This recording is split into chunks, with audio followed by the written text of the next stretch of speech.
Assalamualaikum warahmatullahi wabarakatuh.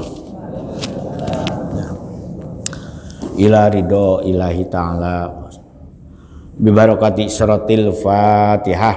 A'udzubillahi minasyaitonir rajim. Bismillahirrahmanirrahim. Iyyaka na'budu wa iyyaka nasta'in. Shiratal mustaqim. Shiratal ladzina an'amta 'alaihim ghairil maghdubi 'alaihim waladdallin.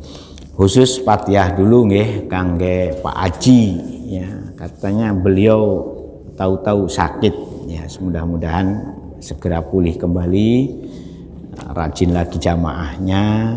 Begitu juga kepada jamaah-jamaah lain yang dalam kondisi tidak sehat ya, karena mungkin ini alamnya juga kan sudah masuk pancaroba ya. Saya pikir yang batuk-batuk itu hanya saya, ternyata banyak juga bapak dan ibu yang watuk-watuk. Monggo kita sami-sami doakan mudah-mudahan Pak Haji khususnya segera pulih kembali. Allahumma isfi. Bibarakati suratil Fatihah. A'udzubillahi minasyaitonir rajim. Bismillahirrahmanirrahim. Alhamdulillahirabbil alamin. Arrahmanirrahim. Maliki yaumiddin. Iyyaka na'budu wa iyyaka nasta'in. Ihdinas siratal mustaqim. Shiratal ladzina an'amta 'alaihim ghairil maghdubi 'alaihim waladdallin. Bismillah, alhamdulillah, la haula wala quwata illa billah. Asyhadu alla ilaha illallah wahdahu la syarikalah. Wa asyhadu anna sayyidana Muhammadan abduhu wa rasuluhu la nabiyya ba'dah. Allahumma ya muqallibal qulub tsabbit qulubana ala dinik. Allahumma iftah qulubana ka futuhil arifin wa nawwir qulubana bi hidayatil yaqin. Alhamdulillah para bapak dan para ibu dalam rangka menyempurnakan ibadah kita dan belajar sami-sami memahami dawuh-dawuhnapun ingkang maha kuwaos Gusti Allah ya, maha ghaib mung cedhek yaitu Gusti Allah ini. Dan kita sebagai orang yang beragama itu jangan dianggap kalau orang beragama itu harus sakti mondroguno, enggak kena ditimpa musibah, enggak kena ditimpa masalah. Justru dengan beragama ini kita bisa mensikapi, nah, nggih matur nuwun, mensikapi tantangan, godaan, ujian itu dengan senang, dengan syukur, dengan tabah, ya, sehingga semuanya ya kembali kepada innalillahi wa inna ilaihi raji'un. Kalau enak, kalau semuanya kita posisikan, kita kembalikan semuanya kehendak Gusti Allah, awa-awaan sak dermo ya, sak dermo seliring kudratullah. Nah, sak dermo seliring kudratullah niki monggo kita sami enak. Jadi gak bikin. Jadi yang namanya sakit Bu, itu jangan dianggap kok aku sakit. Wong Kanjeng nabinya sendiri, nabi kita ini ya sakit kena sihir, sakit kena ya kesel, berjuang dan segala. Bahkan lapar barang sampai berhari-hari tidak makan. Itu nabi kita sendiri kados ngoten niku. Makanya kita ini kalau diuji apapun pun ngantos ngeresullah. Sebab semuanya sudah ada catatannya, ada sriring kudratullahnya. Nah, dengan beragama itu kita berupaya untuk nyepakno, manggon aken bahasa Jawanya itu. Manggon aken karep laku lampah titih ya, polah kersanipun Gusti Allah. Nah, kebetulan sampai ayat 94 surat Ali Imran ya, 94 kalau tidak keliru ya. 94 ini masih membicarakan bagaimana noto iman. Noto iman itu berat. Noto iman itu.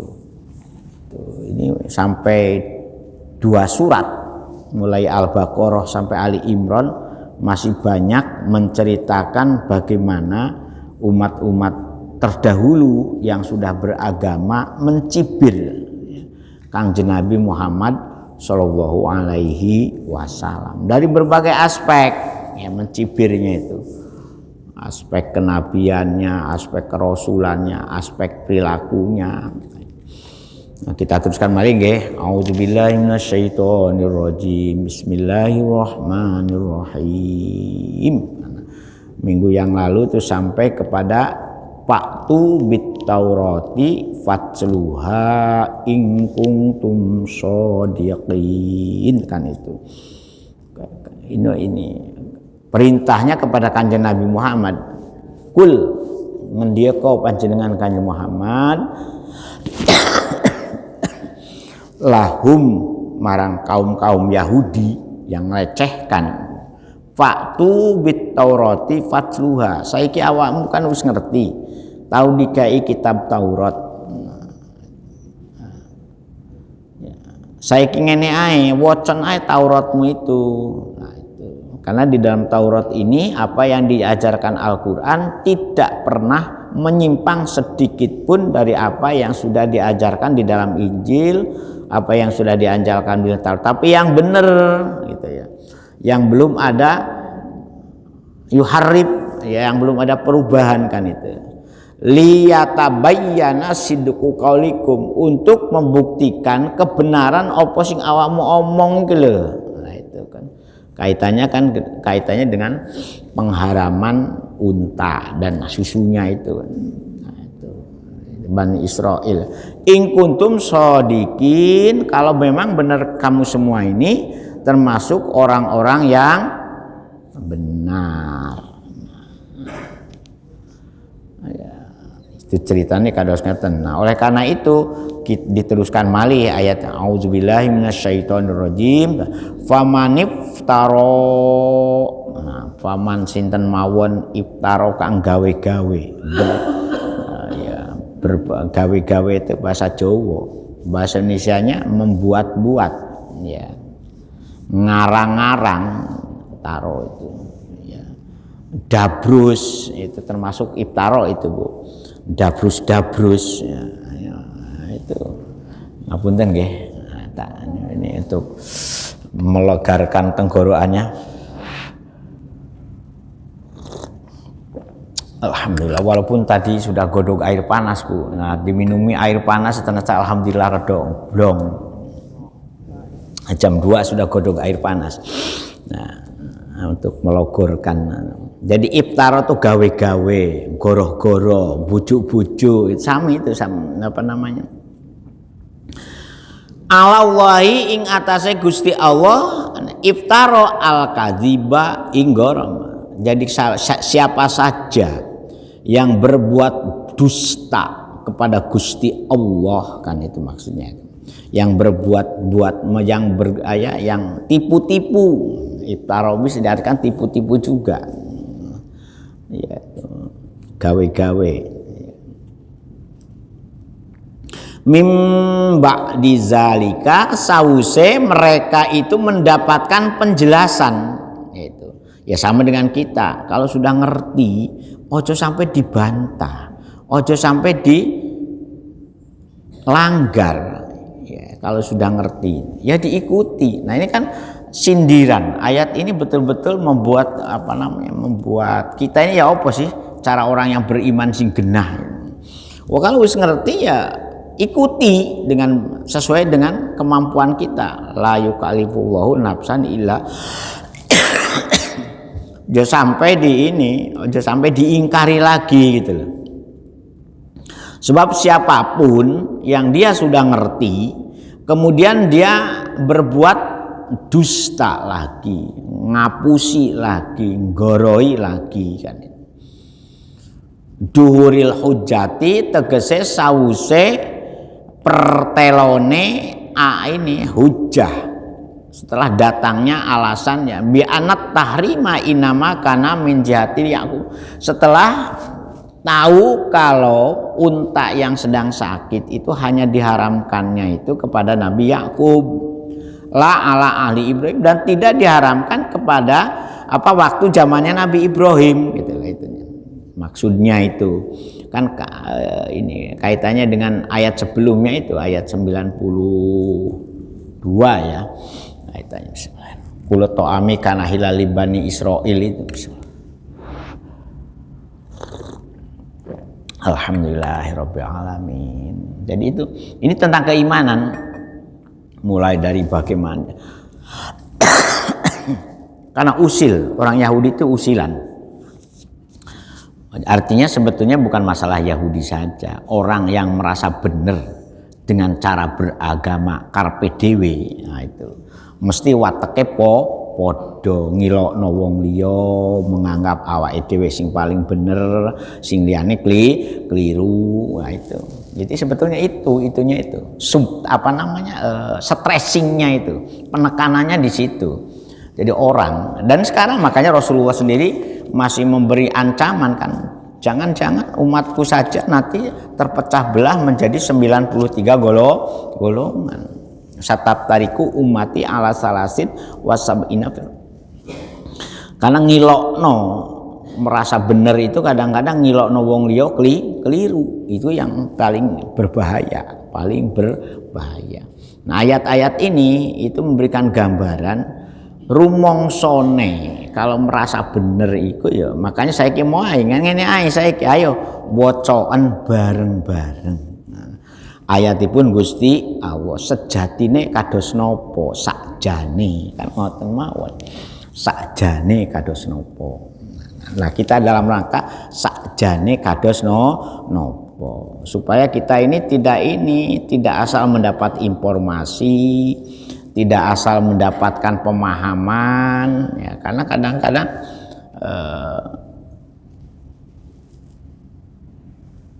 Gusti Allah itu mengingatkan juga kadang-kadang hanya karena untuk justifikasi bahasa kerennya, untuk membenarkan karpe dewe kadang gole-gole alasan, gole-gole dalil. Nah, Rasulullah itu mengingatkan kepada ngene ae saiki awakmu kalau rumangsa bener ojo sampai kitab Taurat ae wacan Tauratmu itu ya. Tetapi Taurat yang memang masih original nah, masih jangan Taurat KW. Nah, makanya ada mubalek muda diseling di YouTube itu sekarang ini beragama itu sebetulnya Basrawi ya, nah, yang ahli radikalisme itu karena penafsiran si angene tafsir.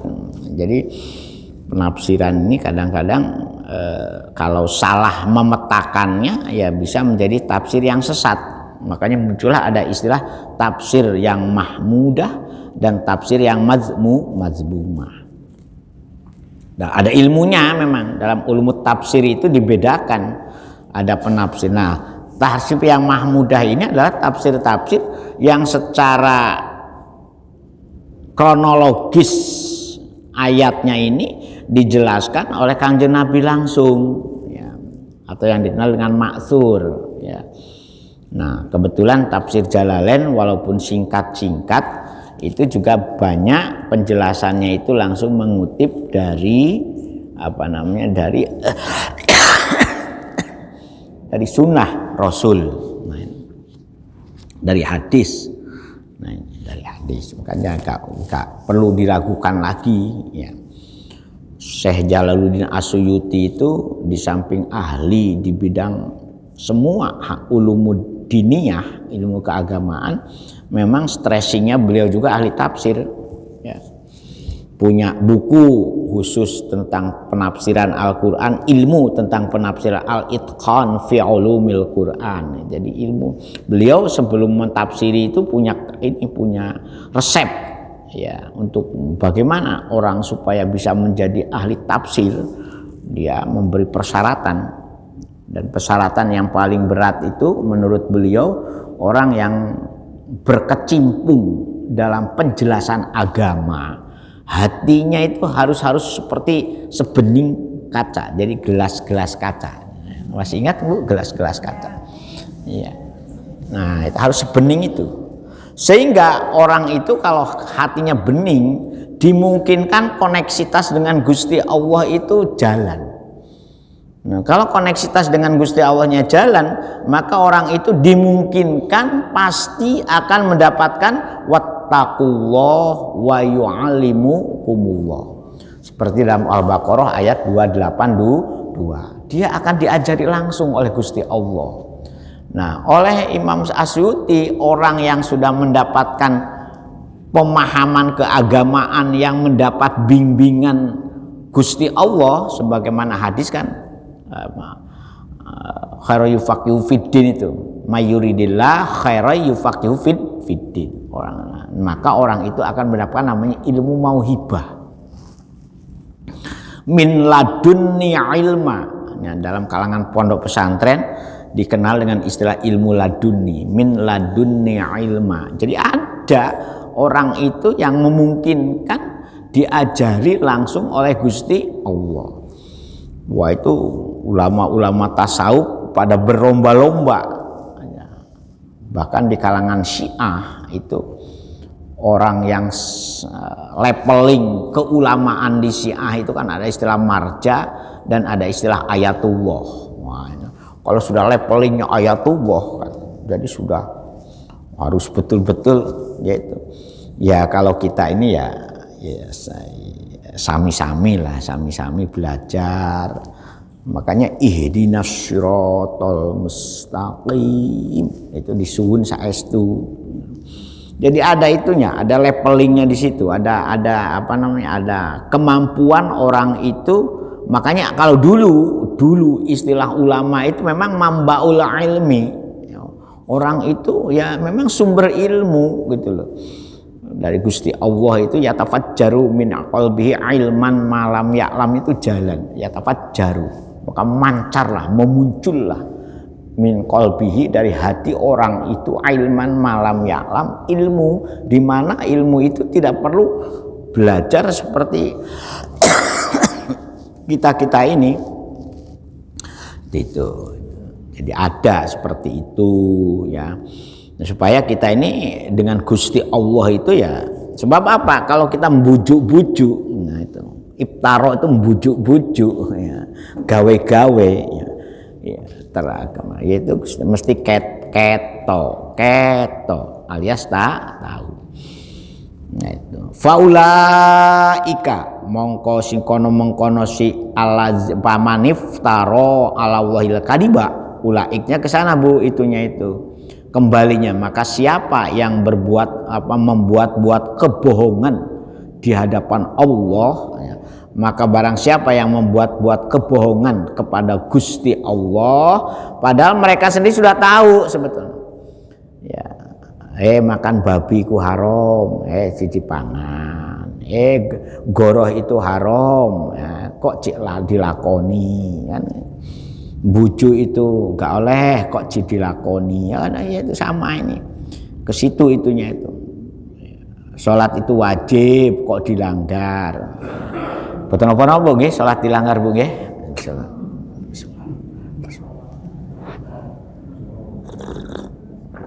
Alhamdulillah. Sin boten angsal salat nganggo celono, itu boten angsal. Kalau sholat dilanggar buat nopo-nopo. Kalau orang Sunda itu namanya musola itu lah langgar, tajuk. Sholat di mana? Dilanggar. Nah, maksudnya sholat di musola. Nah, sholat pakai celana ya pakai sarungnya gak oleh. Sholat kok pakai sarung? Pakai sarung dulu baru sholat. Nah, sholat pakai celana ya, masa muda nang masjid kan gak oleh. Ya pakai celana dhisik baru sholat.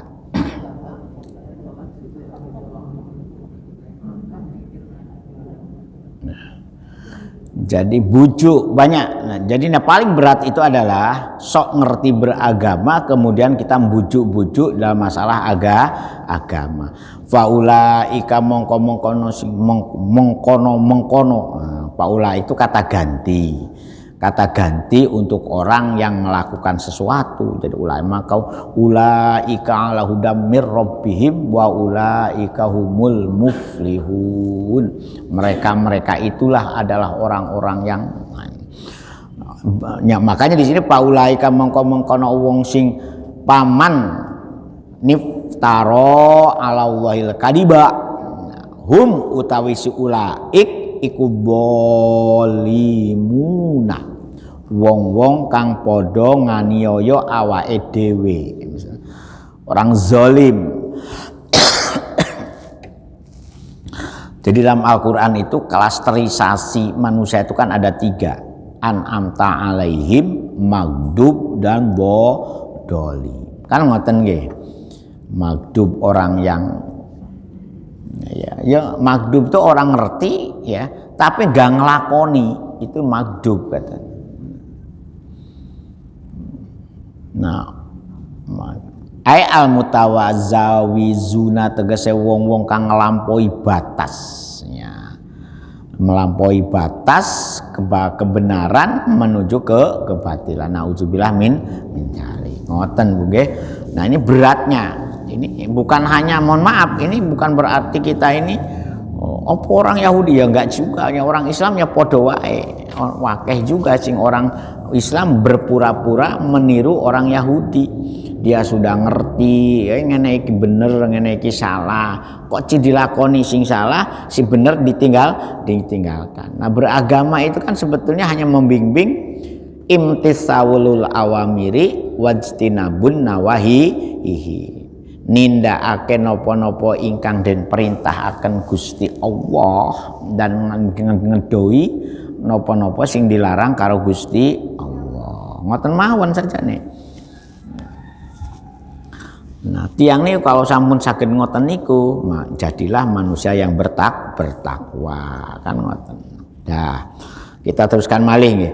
Qul ngendiyo panjenengan Kanjeng Nabi Muhammad, sadaqallahu, sadaqa wis bener sapa Allah Gusti Allah. Nah, ya.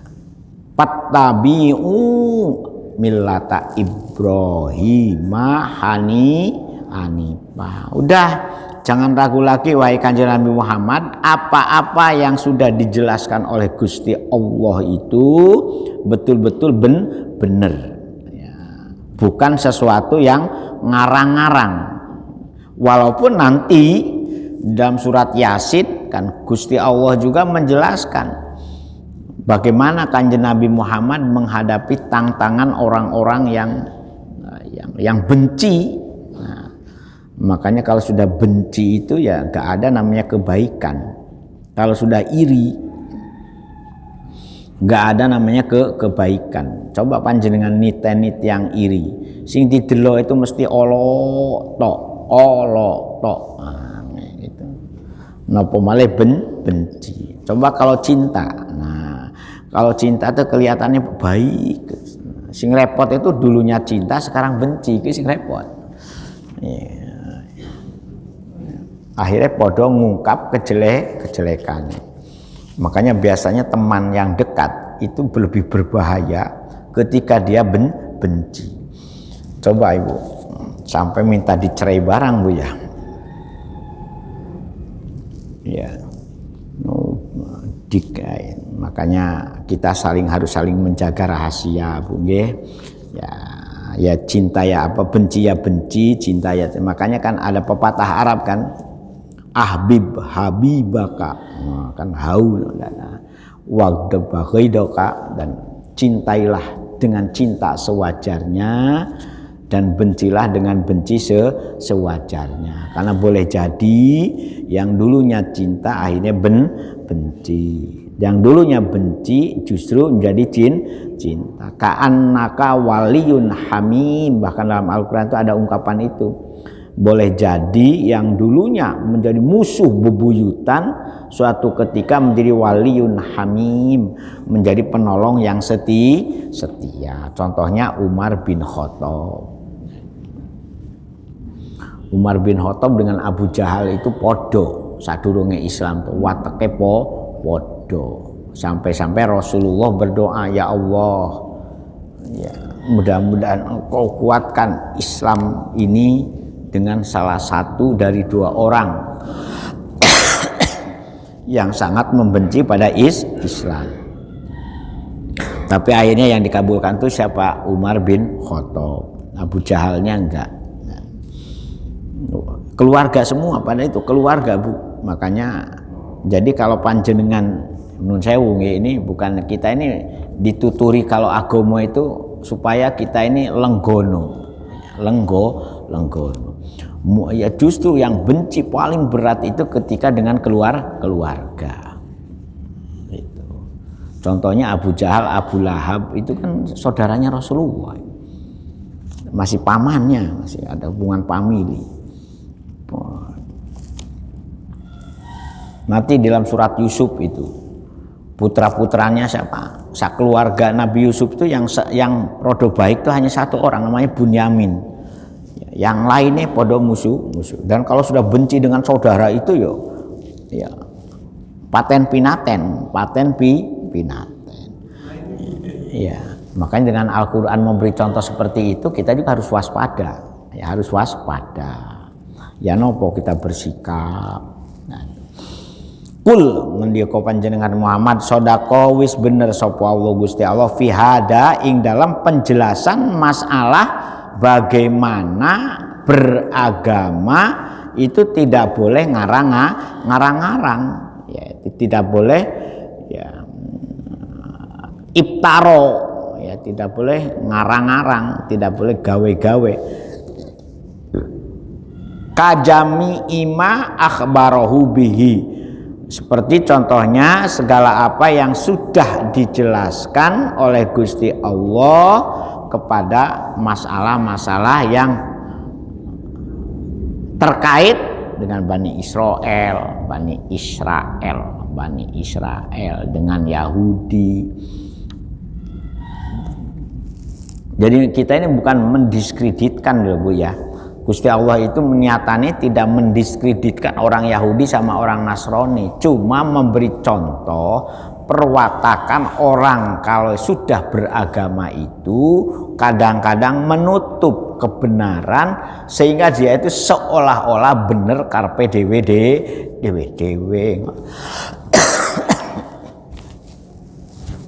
Padahal beragama itu sederhana sebetulnya, ati Allah wa ati Rasul.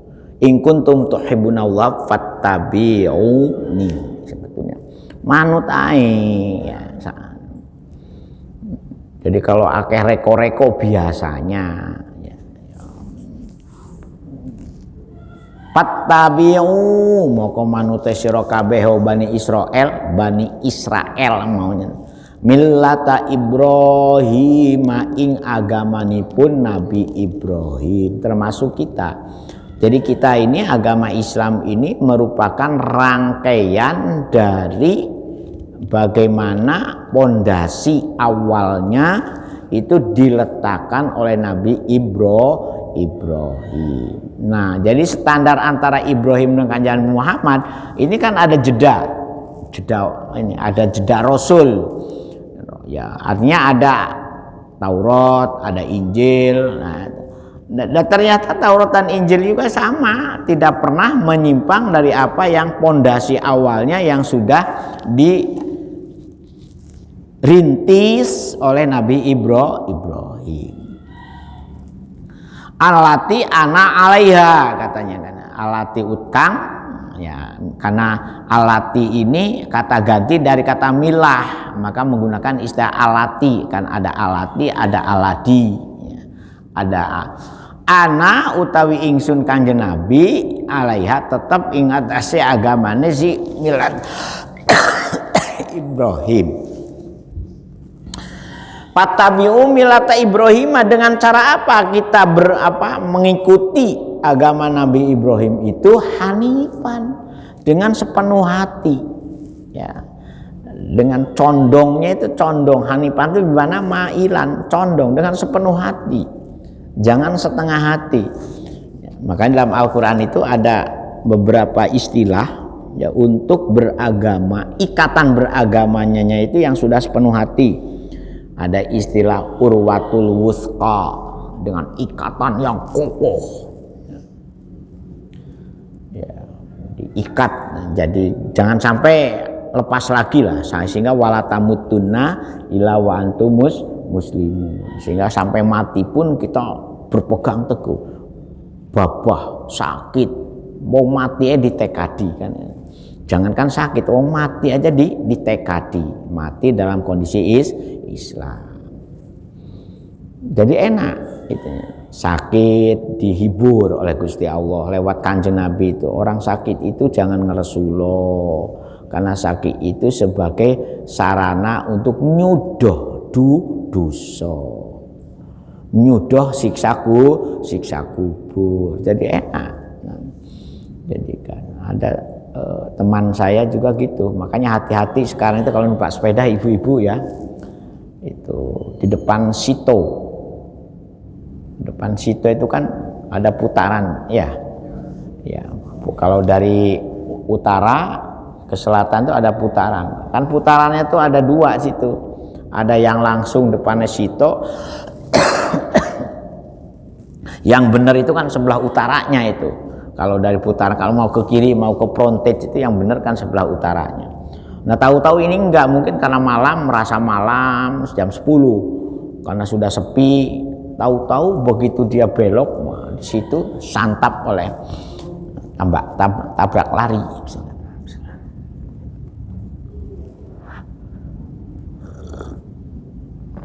Alhamdulillah.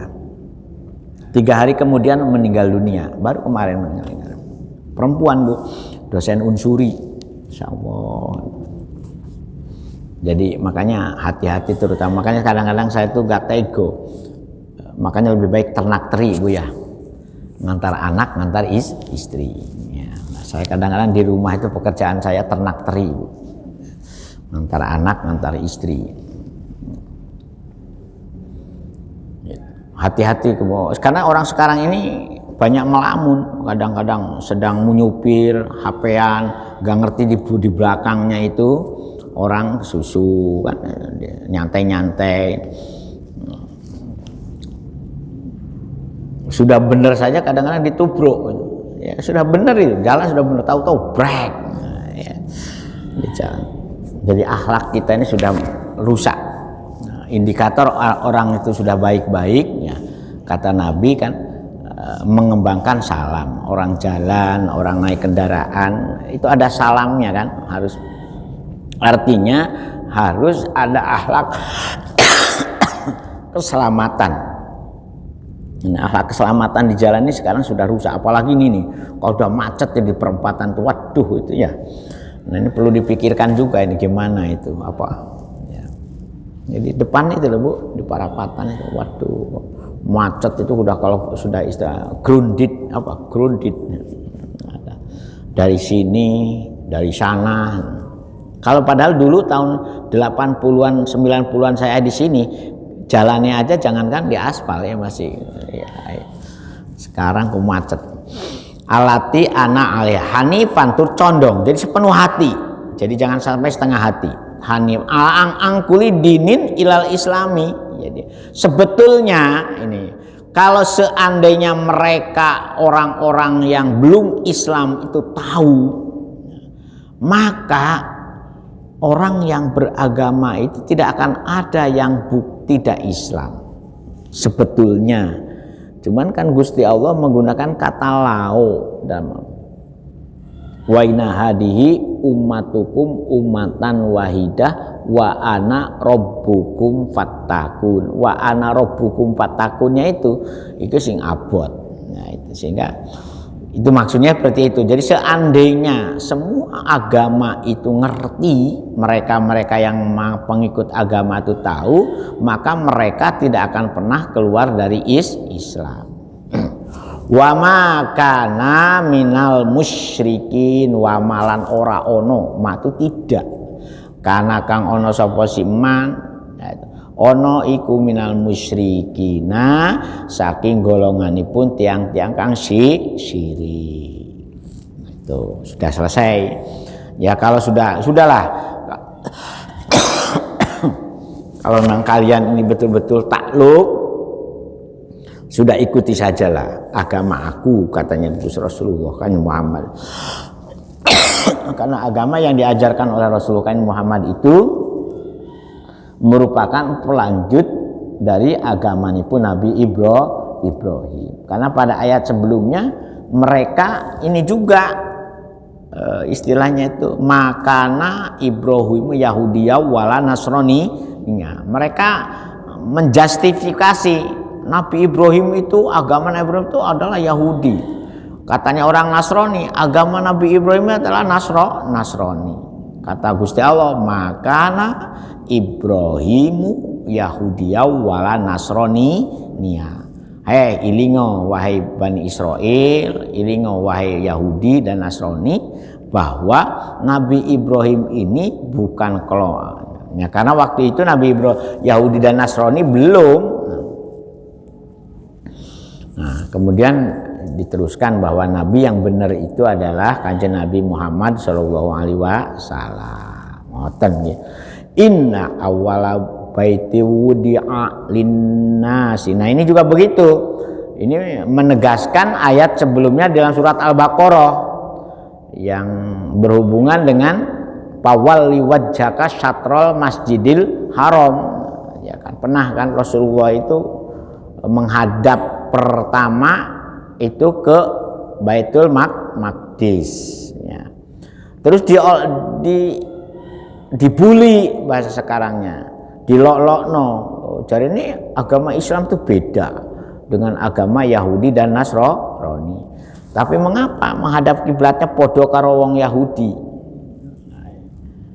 Akhirnya Rasulullah itu selama 16 bulan itu berdoa.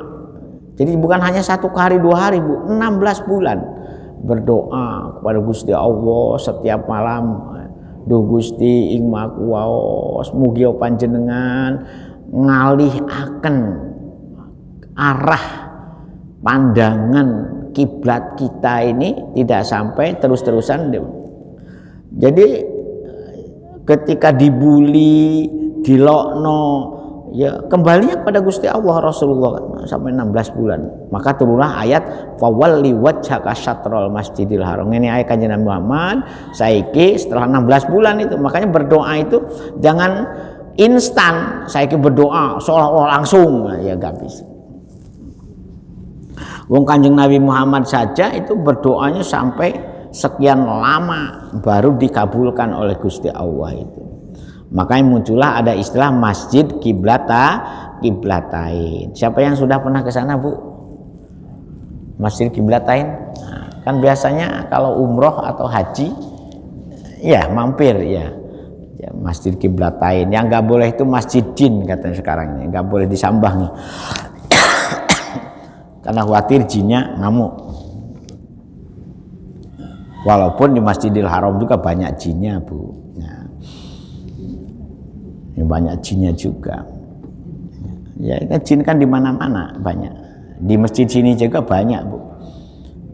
Ono jarene jin tuwo nang masjid sini itu melo ngaji. Entah kalau ya, ada sing cerita. Ono jin tuwo kalau sing ya jinnya itu lepis, Bu. Ya, jin. Yo jinnya tua muda banyak karena jin juga beranak pinak, Bu. Iya. Alhamdulillah. Dan jin lebih banyak populasinya daripada manusia. Makanya hati-hati. Sekarang ini sedang merajalela itu. Ini apa namanya? Ilmu perjinan. Nah, kemudian ayat ini menegaskan kembali bahwa inna awala baiti wudi, inna awala baitin, sungguh yang pertama kali rumah Gusti Allah budi alin nasi kang den deleh muta'abbadan itu yang dijadikan tempat untuk beribadah. Sungguh ya, tempat rumah yang pertama kali oleh Gusti Allah dijadikan tempat ibadah bagi manusia fil ardi, ya, di muka bumi ini, laladi bibak kata mubarakah, yaitu sebetulnya yaitu Bakah itu jika diartikan Bakah itu Makkah.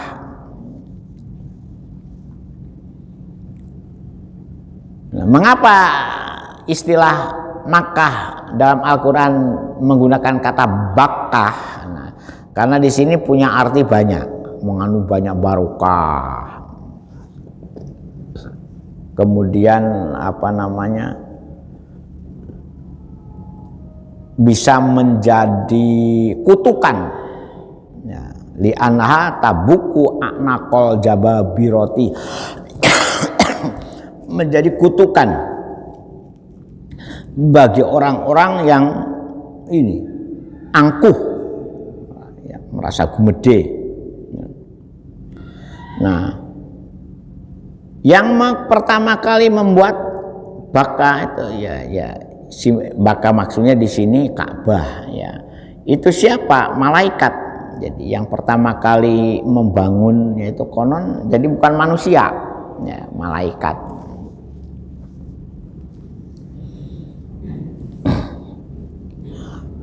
Kapan dibuatnya Ka'bah itu? Qabla khalqi Adam, sebelum Nabi Adam diciptakan. Jadi sebetulnya katanya Gusti Allah, sebelum manusa ono sing digawe sempat saja fasilitas sarana untuk beribadah itu sudah lebih dulu diciptakan. Makanya jenengan jangan menyesal lahir ke dunia. Karena sebelum jenengan lahir, dunia dengan segala isinya itu sudah ada. Nah, ini memang. Jadi masjid juga begitu. Jangan dikira Gusti Allah itu nyuruh orang sholat di masjid, tapi Gusti Allah belum menyediakan fasilitas. Tapi pertama kali jangan. Nah, itu konon sampai sekarang ini keistimewaan Masjidil Haram Mekah Ka'bah itu, di samping yang membuat pertama kali memang yang renovasi kemudian menambah aksesoris itu ya pertama zaman Turki Utsmani itu. Kemudian oleh Raja Arab Saudi. Setelah Arab Saudi pisah dari Turki Utsmani, nah sekarang menjadi tanggung jawabnya raja-raja Arab, ya, Khodimul Haramain. Makanya Raja Arab itu punya gelar Khodimul Haramain, ya, sebagai penjaga, perawat dua masjid yang dimuliakan, yaitu Masjid Nabawi dan Masjid Haram. Nah, baru setelah itu ya dibuatlah Masjid Aqsa. Jadi masjid tertua di dunia itu sajanya ya Masjid Haram. Berikutnya Masjid Aqsa. Makanya ketika Nabi Ibrahim ditugasi untuk memperbaiki, membangun kembali, karena begitu dibangun ya dirusak, bahkan disalahgunakan. Patung-patung kan sebelum zaman Nabi Ibrahim jejer di antara Ka'bah, karena dianggap sopo sing bangunnya gak ngerti. Ya, baru tahu kalau yang membangun itu malaikat. Ini dijelaskan setelah adanya kitab suci. Nah, itu ceritanya ngoten. Kemudian setelah kurang lebih 40 tahun berikutnya baru Masjid Aqsa jadi 40 tahun kemudian baru Masjid Aqsa dibangun. Itu ada dalam riwayat fi hadisi shahihaini, di hadisnya di dalam dua hadis sahih. Hadis sahih itu maksudnya di sini shahihaini itu hadis Bukhari dan Nah, kemudian itu bagaimana penampakan Ka'bah menurut hadis, wa fi hadisin anahu awwalu ma dhahara ala wajil ma'i inda khalqis samawati wal ardi. Jadi seolah-olah penampakan Ka'bah atau Masjidil Haram di antara bumi dan langit itu seperti pandang air yang mengeluarkan embun, bukan embun, air uap. Nah, itunya itu Nah, bibakata mubarokan, mengapa? Dan itu penuh dengan berkah. Ya, Mekah itu. Maman dakholaku kana amina. Kan dalam ayat itu kan yang lain. Siapa yang masuk ke dalamnya maka dia akan mesti aman. Wahudan lil alamin, dan begitu juga Ka'bah ini juga sebagai petunjuk bagi seluruh alam semesta. Fihi ayatum bayinatun maqamu Ibrahim. Kita teruskan besok. Monggo Pak. Ini kalau ada yang mau komen. Jadi tentang masalah tetap masih menjelaskan bagaimana kita supaya belajar kokoh dalam beriman. Dan untuk menjaga kekokohan iman itu godaannya banyak. Dilokno, dibully, bahkan dianggap aneh-aneh, yaitu. Apalagi dengan mereka-mereka yang cara beragamanya secara eksklusif merasa benar sendiri. Ngoten nggih. Monggo kalau ada ya.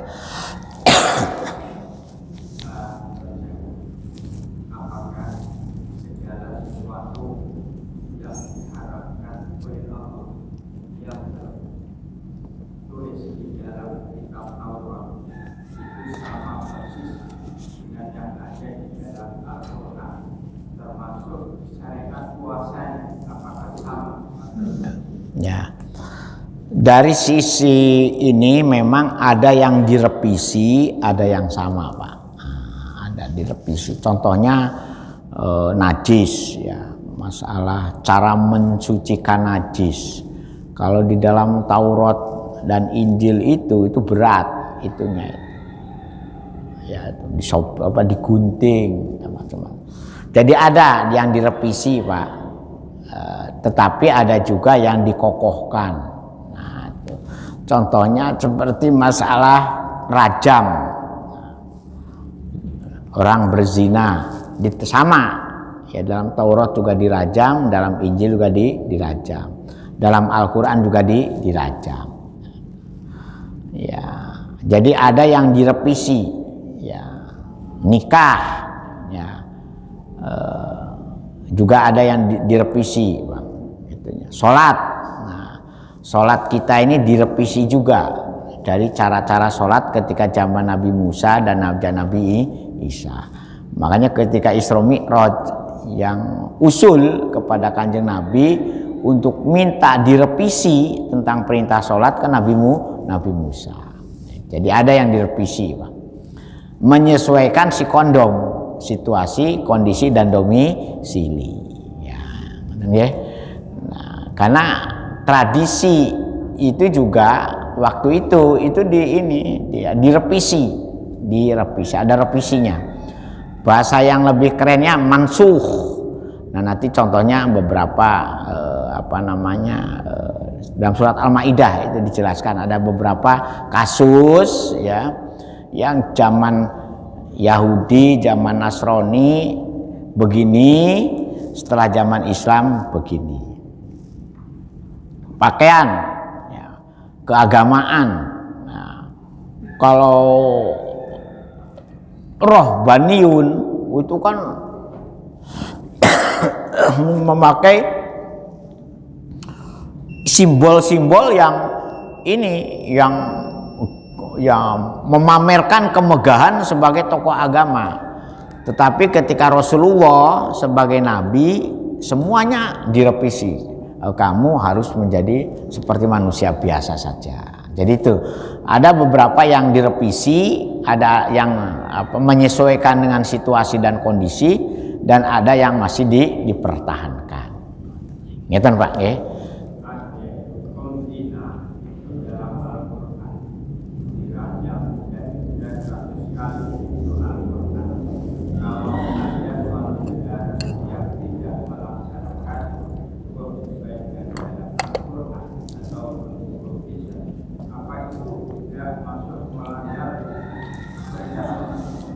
Mestinya iya. Nah, makanya kita berupaya untuk secara bertahap bagaimana hukum-hukum Allah itu dipilih menjadi hukum positif. Tetapi tidak mudah, tidak mudah. Ya alhamdulillah di kita ini dicicil, dipreteli, ya, muamalahnya sudah mulai masuk. Ya, jinayahnya sudah mulai masuk dengan KUHP baru itu, tetapi tidak bisa frontal Pak, tidak bisa sadeg saknyet. Nah, ada tahapan-tahapan. Karena apa? Mohon maafnya.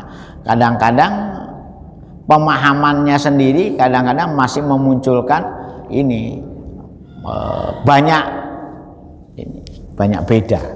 Ya insya Allah mudah-mudahan suatu ketika saya yakin wal akibatu lil muttaqin, mudah-mudahan. Al-Fatihah. Auzubillahi minasyaitonir rajim. Ya kana na'budu ya kana nasta'in. Alhamdulillah hamdan na'imin hamdan syakirin hamdan wa api ni'amah wa yukafi mazida ya rabbana lakal hamd.